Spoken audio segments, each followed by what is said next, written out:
Hi, I'm Dan O'Dess. I'm a licensed public insurance adjuster, and I'm here to talk to you about how to estimate your cost of your home insurance.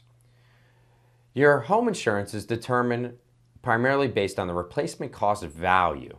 That is the fair market value of the cost of the material labors in the event of a loss. They take into consideration a lot of different things, such as fluctuations in the market, large storm events, things like that, which might cause an increase in the cost of construction, or there might be situations where it causes a decrease in the cost of that construction.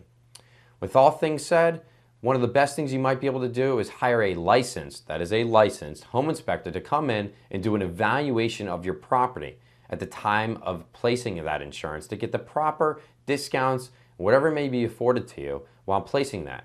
They can help you determine sometimes the actual replacement cost value of the policy or give you kind of an idea or a ballpark as to how much it's going to be.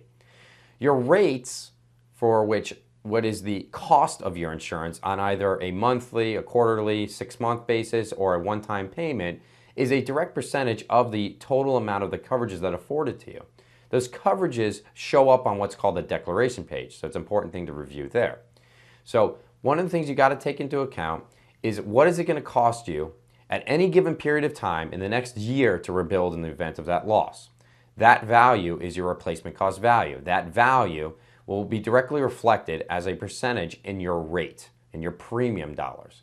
So make sure that replacement cost value or the contents coverage, loss of use, coverage A, B, C, D, or all the other coverages that you might have on your policy are properly assessed and properly associated with the actual cost. Based on those values will determine the rate in which you pay.